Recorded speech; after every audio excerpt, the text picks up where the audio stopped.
Suster, Bapak Ibu Guru, anak-anakku yang dikasihi Tuhan, pada hari ini kita akan memulai pendalaman kitab suci dalam ibadat sabda dengan tema yang sudah ditawarkan oleh Keuskupan Agung Semarang, mewartakan kabar baik di tengah krisis iman dan identitas.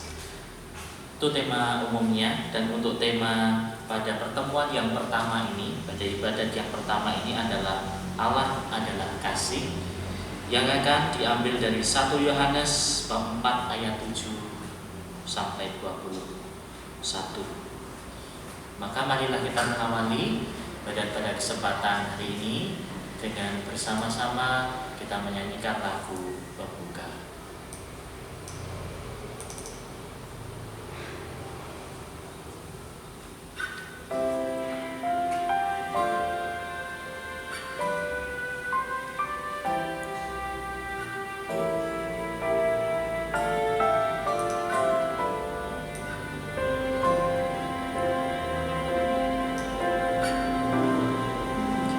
Andaikan aku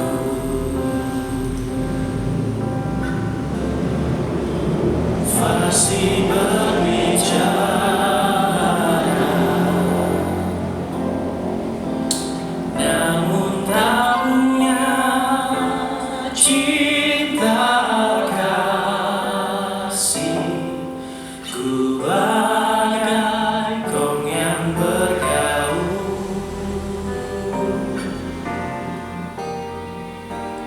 Andai imanku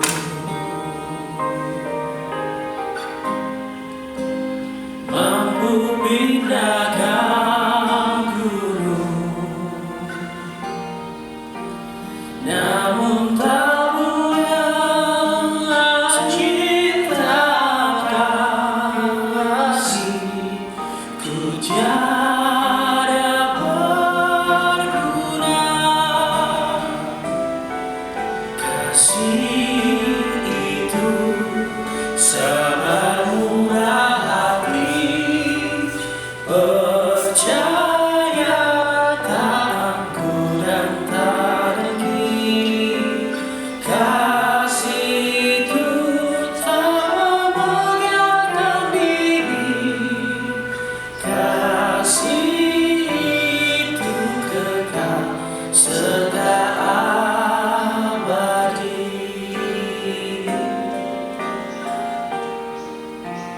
andaikan aku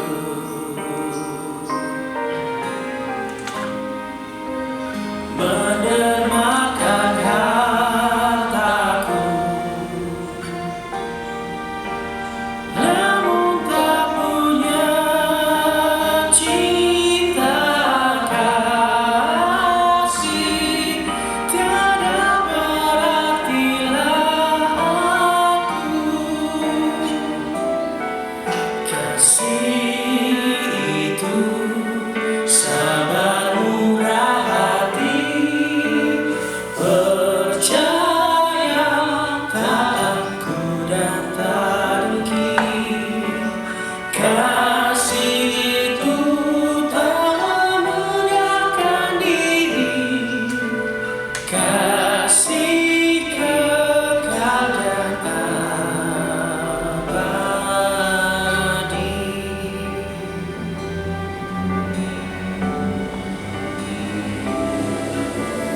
Kasih kekal dan abadi.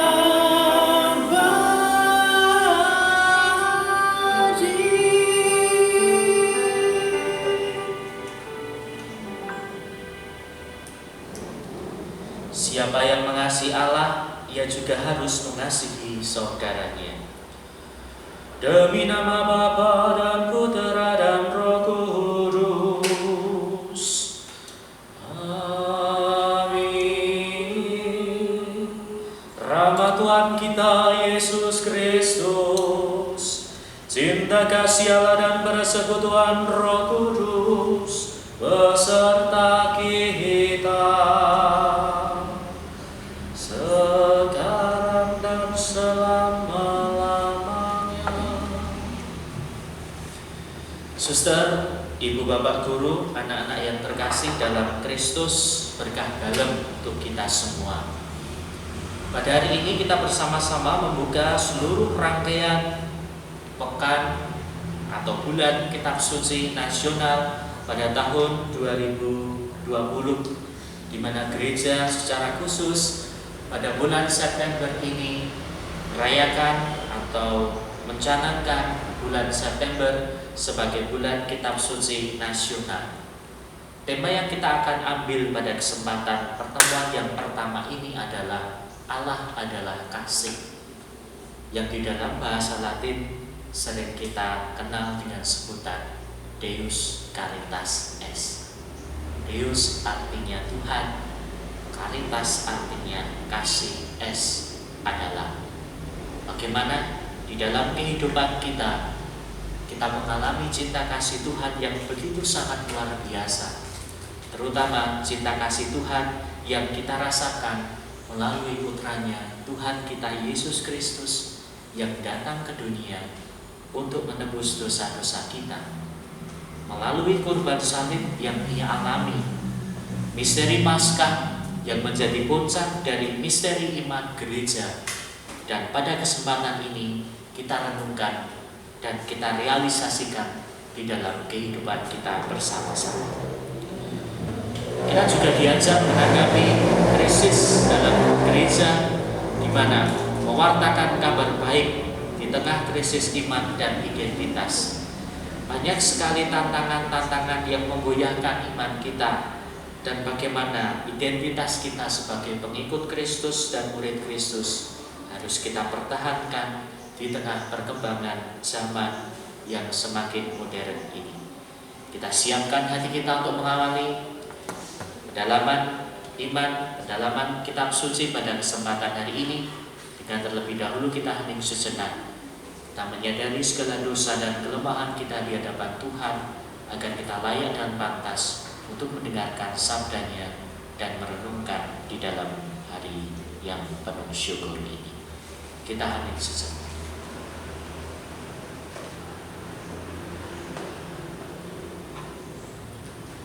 Kita nyatakan sesal dan tobat kita bersama-sama. Saya mengaku kepada Allah yang Maha Kuasa dan kepada saudara sekalian bahwa saya telah berdosa dengan pikiran dan perkataan, dengan perbuatan dan kelalaian.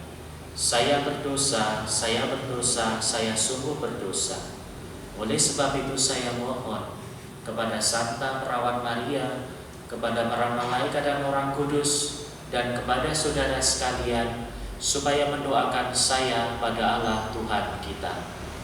Semoga Allah yang Maha Kuasa mengasihani kita, mengampuni dosa-dosa kita, dan menghantarkan kita ke hidup yang kekal. Amin. Tuhan kasihanilah kami. Tuhan kasihanilah kami. Kristus kasihanilah kami. Kristus kasihanilah kami. Tuhan kasihanilah kami. Tuhan kasihanilah kami. Marilah berdoa. Allah Bapa yang Maha Pengasih, puji dan syukur kami haturkan kepadamu karena segala berkat-Mu, terutama karena Engkau telah mengasihi kami. Kami hendak mendengarkan sabda-Mu yang mengajak kami untuk melihat Dikau sebagai kasih. Kami mohon utuslah Roh Kudus-Mu untuk membantu kami memahami sabda-Mu, dan berikanlah kami kesanggupan untuk mengasihi Dikau dan sesama dalam kehidupan kami setiap hari. Yesus Kristus Putra-Mu Tuhan dan Pengantara kami, kini dan sepanjang segala masa. Amin. Bacaan diambil dari surat pertama Rasul Yohanes, bab 4 ayat 7-21. Saudara-saudaraku yang terkasih, marilah kita saling mengasihi, sebab kasih itu berasal dari Allah, dan setiap orang yang mengasihi lahir dari Allah dan mengenal Allah. Barang siapa tidak mengasihi, ia tidak mengenal Allah, sebab Allah adalah kasih. Dalam hal inilah kasih Allah dinyatakan di tengah-tengah kita, yaitu bahwa Allah telah mengutus anaknya yang tunggal ke dalam dunia supaya kita hidup olehnya. Inilah kasih itu, bukan kita yang telah mengasihi Allah, tetapi Allah yang telah mengasihi kita dan yang telah mengutus anaknya sebagai perdamaian bagi dosa-dosa kita. Saudara-saudara yang terkasih, jikalau Allah sedemikian mengasihi kita, maka haruslah kita juga saling mengasihi. Tidak ada kasih tidak ada seorang pun yang pernah melihat Allah. Jika kita mengasihi Allah, Allah tetap diam di dalam kita dan kasih-Nya sempurna di dalam kita. Demikianlah kita ketahui bahwa kita tetap berada di dalam Allah dan di dalam kita. Dia mengaruniakan kita mendapat bagian di dalam Roh-Nya. Dan kami telah melihat dan bersaksi bahwa Bapa telah mengutus anaknya menjadi juru selamat dunia. Barang siapa mengaku bahwa Yesus adalah anak Allah, Allah tetap berada di dalam dia dan dia di dalam Allah. Kita telah mengenal dan telah percaya akan kasih-Nya kepada kita. Allah adalah kasih, dan barang siapa tetap berada di dalam kasih, ia tetap berada di dalam Allah dan Allah di dalam dia. Dalam hal inilah kasih Allah sempurna di dalam diri kita, yaitu kalau kita mempunyai keberanian dan percaya pada hari penghakiman, karena sama seperti Dia, kita juga di dalam dunia. Di dalam kasih tidak ada ketakutan. Di dalam kasih yang sempurna, itulah yang melenyapkan ketakutan. Sebab ketakutan mengandung hukum, dan barang siapa takut, ia tidak sempurna di dalam kasih. Kita mengasihi Allah karena Allah lebih dahulu mengasihi kita. Demikianlah sabda Tuhan. Syukur kepada Allah. Suster, Bapak, Ibu, dan anak-anakku yang terkasih, pengalaman mencintai adalah sebuah pengalaman yang sangat indah. Bagaimana di dalam hidup kita diajak untuk berani menjadi saksi cinta kasih di dalam kehidupan sehari-hari.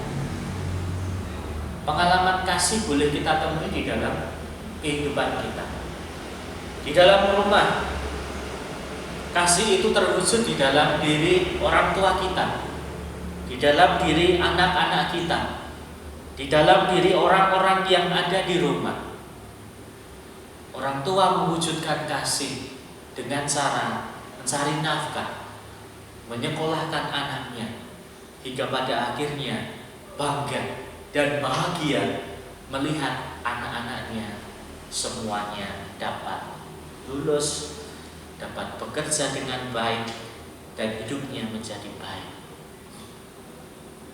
Pengalaman cinta kasih yang ada di sekolah, bagaimana guru, suster memberikan waktu, tenaga, dan kesempatan untuk mendidik anak-anak dengan baik. Bagaimana betapa bangganya seorang guru ketika melihat siswanya itu bisa berhasil, dan itu menjadi sebuah cita-cita dan harapan dari para guru semuanya, bahwa siswanya itu melebihi gurunya, dan dengan demikian siswa itu bisa hidup dengan baik. Pengalaman hidup di dalam kehidupan bersama, kita pun mendapatkan kasih dari orang-orang yang ada di sekitar kita. Ketika kita membutuhkan bantuan, uluran tangan dari orang-orang yang ada di sekitar kita, Tuhan mengirim orang-orang untuk membantu kita. Dalam kesempatan yang sungguh sangat memprihatinkan ini, di dalam peristiwa di mana COVID-19 itu merajalela, merebak di mana-mana. Bahkan kemarin sempat new normal, tetapi justru new normal itu tidak menjadi normal, tidak menjadi gaya hidup yang baru, tetapi justru malah hidup yang lama kembali terulang, dan akhirnya virus itu kembali ada. Tentu ini menjadi sebuah keprihatinan yang sungguh sangat memprihatinkan. Dan ini menggerakkan kita untuk peka dengan cara berbagi. Dan pengalaman berbagi itulah pengalaman kasih yang sangat nyata di dalam kehidupan kita. Suster, Bapak, Ibu, dan anak-anak yang terkasih, pengalaman kasih itulah yang kemudian mendorong orang, yang kemudian membawa Allah memberikan segala-galanya, memberikan putranya yang tunggal untuk menebus kita, dan akhirnya manusia diselamatkan. Dalam pengantar saya mengatakan Deus Caritas Est. Allah adalah kasih. God is love. Bagaimana Allah yang mencintai kita, yang mewujud dalam diri Yesus Kristus, yang sengsara, wafat, dan bangkit. Satu rangkaian ini untuk menyelamatkan kita dari dosa. Karena apa? Karena Dia begitu sangat mencintai kita. Namun terkadang ada krisis iman, krisis kepercayaan, krisis identitas yang kemudian menjadikan kita sebagai orang-orang Katolik mulai kembali tidak percaya akan apa yang sudah dibuat Allah di dalam hidup kita. Tetapi justru melalui kesaksian, melalui pengalaman hidup kita sehari-hari, kita diajak untuk kembali merasakan kasih Allah. Satu pengalaman yang pernah saya alami. Pada waktu saya masih kecil, saya mengalami pada tahun 98 ketika mongso paceklik, di mana di situ terjadi Pak Harto turun. Pada waktu itu saya SMP kelas 1. Saya masih ingat benar bagaimana ketika Pak Harto turun itu krisis moneter dan semuanya itu sungguh-sungguh membuat suasana perekonomian di Indonesia ini jatuh. Dan saya masih ingat ketika perekonomian jatuh, keluarga saya juga mengalami kejatuhan. Dan kami harus makan seadanya. Bahkan pada waktu itu makan nasi aking. Kalau pernah tahu nasi aking, nasi aking itu adalah nasi yang sudah di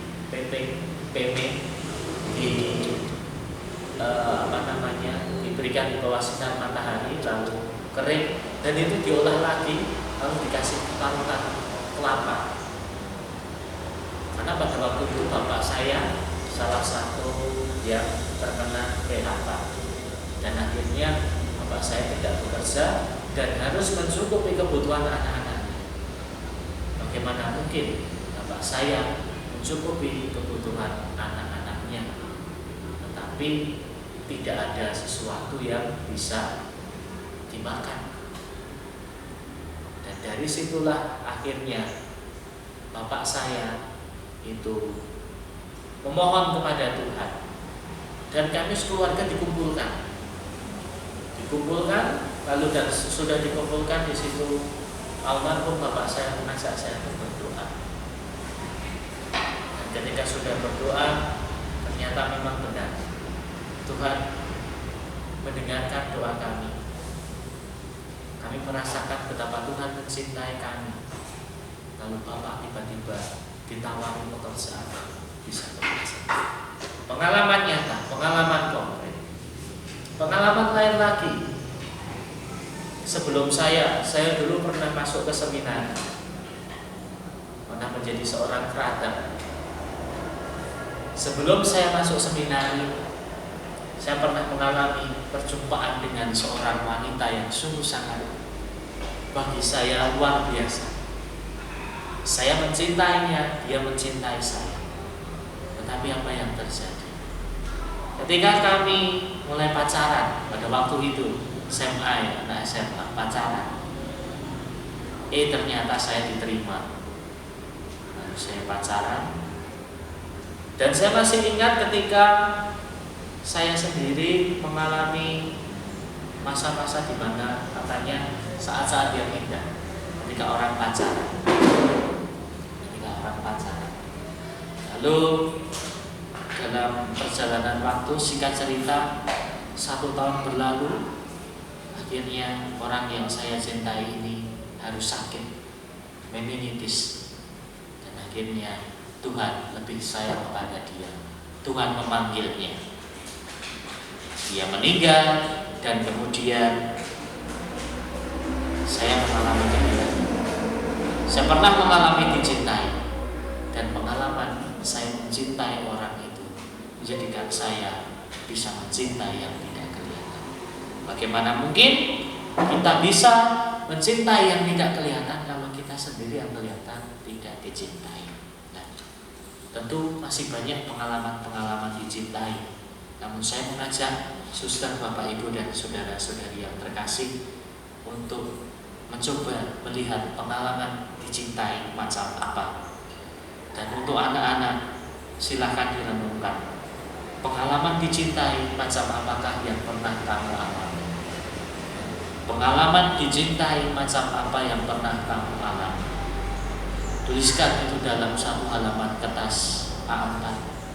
Ketik lalu nanti dikirimkan ke email saya, seperti yang ada di dalam sosialisasi bersama kemarin. Bagaimana Anda mengalami kasih Allah itu, dalam bentuk konkretnya seperti apa? Tuliskan itu dalam sebuah pengalaman Anda. Dicintai Allah lewat keluarga, lewat teman-teman, atau lewat siapa. Dan dengan demikian, ketika kita mengalami cinta kasih, kita sungguh-sungguh akan dicintai Allah dengan sedemikian rupa, hingga akhirnya pada suatu saat kita akan diperkenankan untuk memasuki rahmat Allah. Seperti Rasul Paulus yang mengatakan di dalam lagu pembuka tadi, yang mengatakan, kasih itu sabar, murah hati, percaya, tak akurat, tak dengki. Kasih itu tak memegahkan diri, kasih serta abadi. Rasul Paulus ada 7 hal kasih. Kasih itu sabar, murah hati, percaya, tak angkuh, dan tak dengki. Kasih itu tak memegahkan diri, kasih itu kekal dan abadi. Rasul Paulus mengatakan 7 hal, dan 7 ini di dalam bahasa Jawa pitu, artinya ketika Allah mengasihi kita, kita mendapatkan pitu ini, yakni pitulungan. Mari kita mohon berkat Tuhan di dalam doa-doa kita. Kemuliaan kepada Bapa dan Putra dan Roh Kudus, seperti pada permulaan, sekarang, selalu, dan sepanjang segala abad. Amin. Marilah kita panjatkan doa umat, doa permohonan kita. Bapa yang Maha Kasih, dengan penuh rasa syukur kami datang ke hadirat-Mu untuk mencoba mengalami cinta kasih-Mu yang sangat besar dalam hidup kami. Tuhan, bantulah kami untuk mewujudkan cinta kasih itu di dalam kehidupan kami, sehingga kami boleh menjadi agen-agen cinta kasih dan menjadi saluran rahmat dan berkat bagi orang-orang yang kami cintai. Kami mohon, kabulkanlah doa kami ya Tuhan. Bapa yang Maha Kasih, kami berdoa bagi bangsa Indonesia ini yang masih berada di dalam situasi suasana pandemi virus corona. Kami mohon hadirlah di tengah-tengah kami Tuhan, jamahlah dunia ini agar virus corona itu segera hilang dari tengah-tengah kami, sehingga kami semua boleh kembali hidup dengan normal, boleh mewartakan kasih-Mu lewat setiap pekerjaan dan tanggung jawab kami, sehingga kami boleh berkarya di dalam kasih dan kemerdekaan. Kami mohon, kabulkanlah doa kami ya Tuhan. Tuhan, limpahkanlah berkat-Mu kepada orang-orang yang telah meninggal yang kami kasihi, terutama leluhur kami, terutama juga guru-guru SMA Marsudin Unilan, ataupun siswa, ataupun orang tua dari siswa-siswi kami yang telah Kau panggil menghadap hadirat-Mu. Mereka yang telah Kau panggil, kami mohon, ampunilah segala dosa dan kelemahan mereka, dan berikanlah tempat di sisi kanan. Kami mohon, kabulkanlah doa kami ya Tuhan. Marilah kita sejenak untuk menyampaikan permohonan di dalam hati kita masing-masing.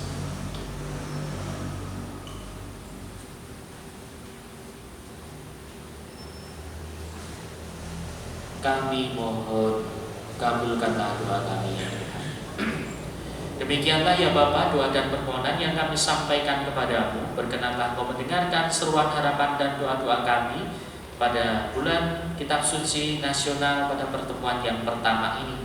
Semoga sabdamu mengakari dalam diri kami, sehingga kami boleh mengalami Allah yang ada di dalam diri kami, dan Allah merajai hidup kami, sehingga hidup kami penuh dengan cinta kasih-Mu. Demi Kristus Putramu Tuhan dan pengantara kami, kini dan sepanjang segala masa. Amin. Marilah kita satukan syukur dan permohonan kita dengan doa yang diajarkan Kristus kepada kita semua. Kita nyanyikan Bapa kami.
Marilah berdoa.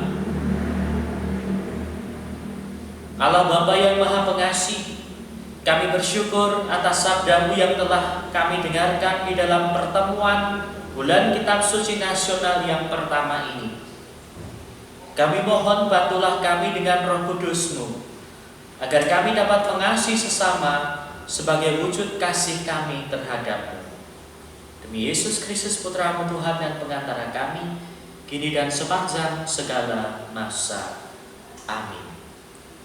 Suster, Bapak Ibu Guru, dan teman-teman anak-anakku yang terkasih dalam Kristus, terima kasih atas kebersamaan kita di dalam ibadat bulan Kitab Suci Nasional pertemuan yang pertama ini.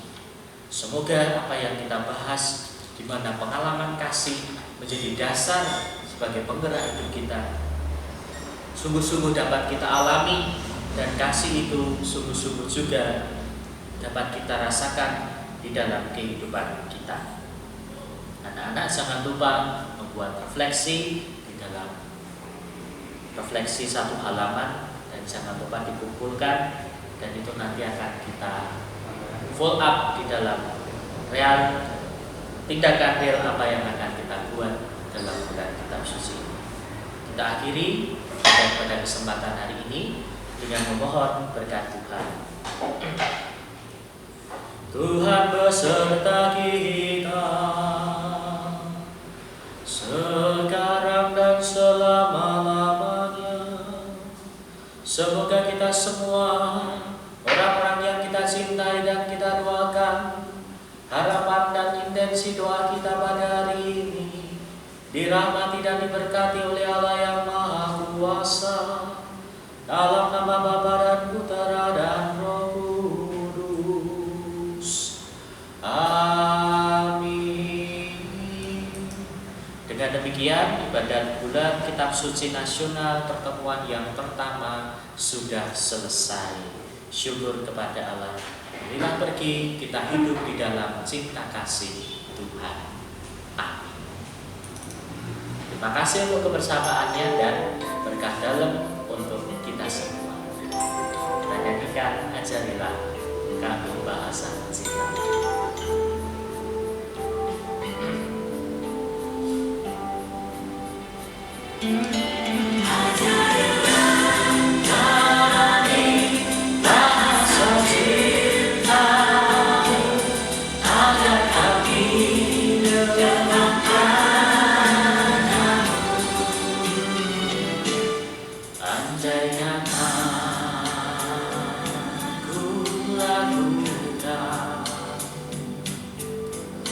Yang luhur mulia,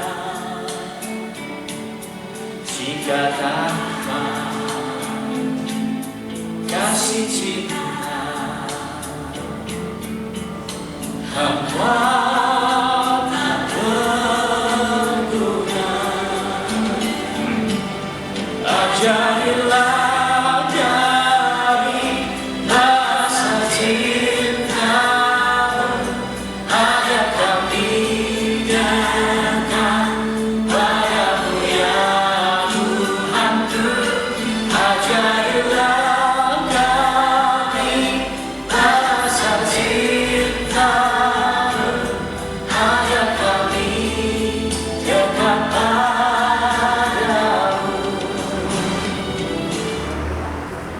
dan